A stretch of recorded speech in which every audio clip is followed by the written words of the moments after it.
let's talk some economics here. There remains wide-ranging opinions on the momentum in the global economy, which is clearly battling high levels of inflation, supply chain bottlenecks, and of course, the ongoing COVID-19 pandemic. Fortunately, we have Goldman Sachs Chief Economist Jan Hatzius here to drill into all of this. Jan, always nice to see you. Thanks for coming on to kick off this week. Really liked your morning note. And the headline kind of took me by surprise a bit. It says, how fast is growth slowing? So let's start there. How fast is growth slowing in the United States, really because of a range of issues? Great to be on. I would say growth is clearly slowing. Obviously, we're past the peak rate, but it's a relatively gradual slowdown. We're still growing at a pretty fast pace, pretty clearly above the longer term trend. We're at 3.25% for the third quarter. We'll get those numbers in less than 2 weeks.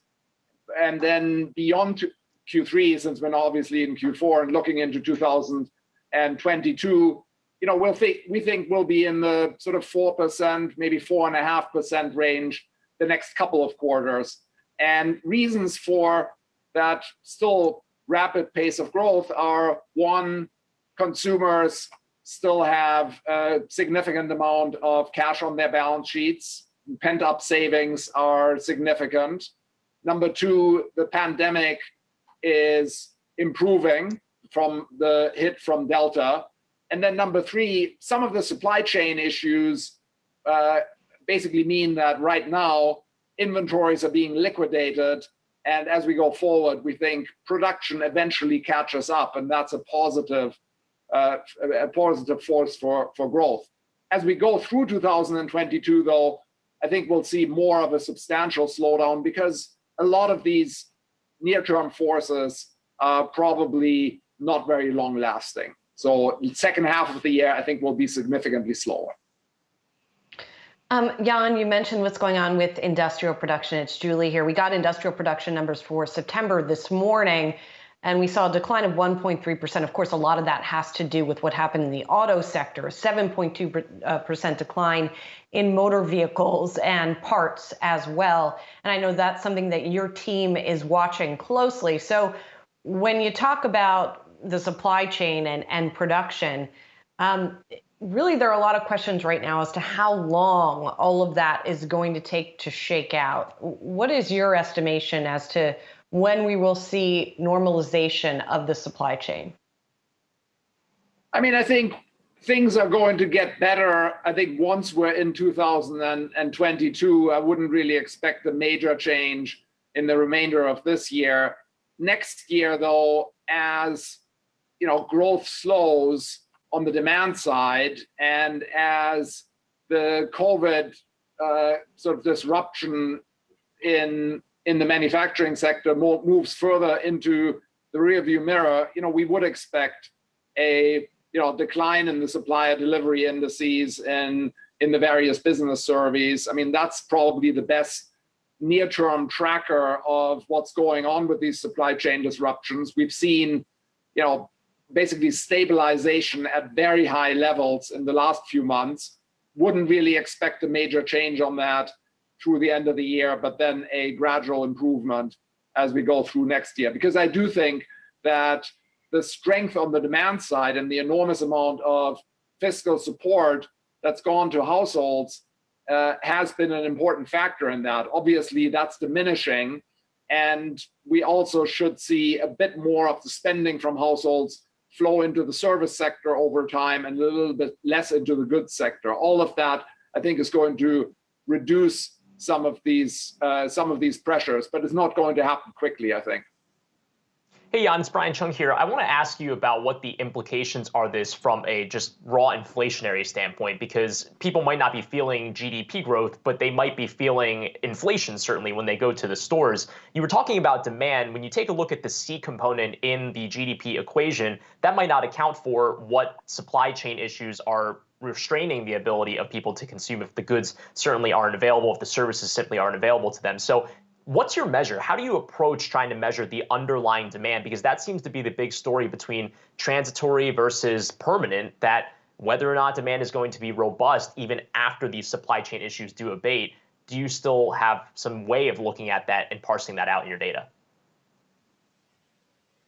I mean, I do think demand is, very, very strong at the moment, and total spending is well above total production. The difference between those two is inventory investment. Inventories are being drawn down right now because demand is so strong. I think as you go into 2022, demand is going to slow. I don't think it's going to fall, but I think it is going to slow significantly, and that is going to be a key factor for reducing the tightness that we're seeing at the moment. So very strong demand at the moment, but much less robust demand next year, because fiscal policy is going from a big tailwind to demand in 2021 to a significant headwind to demand in 2022, even if, as we assume, President Biden manages to pass a significant part of his longer-term fiscal package.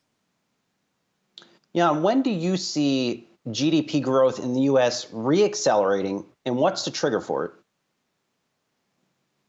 I think that's still a ways off, because we're still pretty close to these very rapid growth rates of the spring.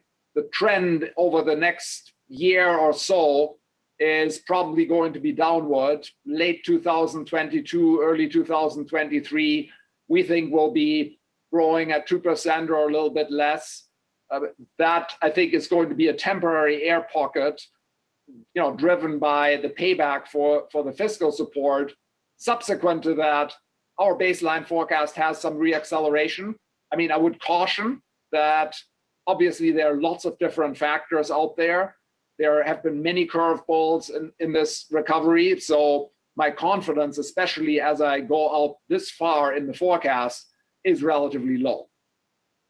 Yeah, that makes sense given the unpredictability of this cycle thus far. One other area that has been maybe a little bit tricky to predict is the housing market. And we just got other numbers on that U.S. homebuilder sentiment rose to a 3-month high in October.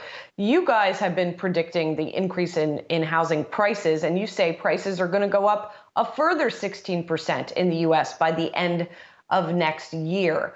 What effect, in turn, is that going to have on economic growth? On balance, is that going to be a contributor, or is that going to be a limiter if people are not able to afford those homes? Well, on balance, I think it's a contributor, probably. I mean, at least on the consumer side, because you're probably adding a bit to the wealth effect. I don't think it's going to be, a massive impact. Typically, the wealth effect is measured in a small number of cents on the dollar, maybe 3 cents, 5 cents on the dollar of additional housing wealth. But I think you make a good point that on the home building side and on the home purchase side, these high prices do seem to have an impact on how people think about whether it's a good time to buy a home. I mean, there are survey results that say a pretty small share of the population now thinks is a good time to buy a home. And under our forecast for what happens to house prices over the next year, that is probably going to get worse, not better. So there could be some offset there. In general, I don't think that housing is going to be, the main swing factor on the ups and downs of growth. I mean, it's really more the factors I talked about earlier. What happens to the virus, near term, probably positive, pent-up savings, and the inventory cycle and supply chain issues. Housing is probably below those 3 factors in terms of importance. We've heard this S word thrown around, stagflation. Would you describe the risk in, let's say, 2022 or 2023 for U.S. economic output and unemployment and inflation to look like a stagflationary environment? If not, is there another type of portmanteau that you would suggest to describe what we should expect to see in the next few years? So I don't think we're in a stagflationary environment now. Obviously, inflation is much higher than it was and much higher than most forecasters expected. But growth is also pretty robust at the moment. And I think you can see that in a lot of different indicators. So the stag part of it isn't really operative.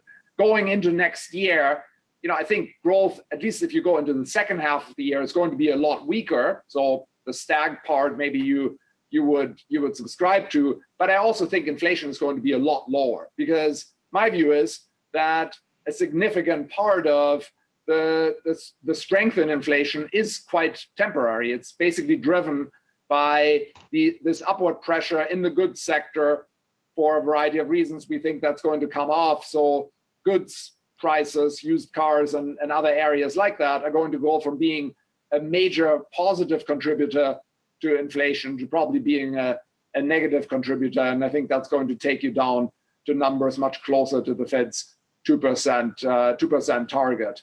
So I would say it's going to feel a little bit more like a traditional cyclical deceleration in growth, because growth is going to be weaker, we think. Inflation is going to be lower. Of course, we're also going to be much closer to full employment, so it's not necessarily a bad thing to see slower growth, but it's going to feel more like a traditional slowdown, I think. And yeah, we recently talked to your colleagues over on the energy team, and they're clearly looking for higher oil prices. At what point, what price would oil prices really start to lead to demand destruction on the part of consumers?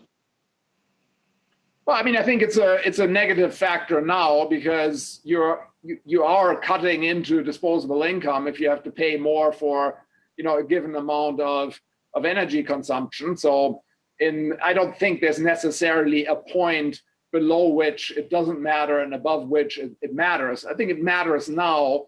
It's not been a sufficiently large hit to derail the consumer recovery, and we saw that in the September retail sales numbers. But at the margin, I think it does contribute to deceleration.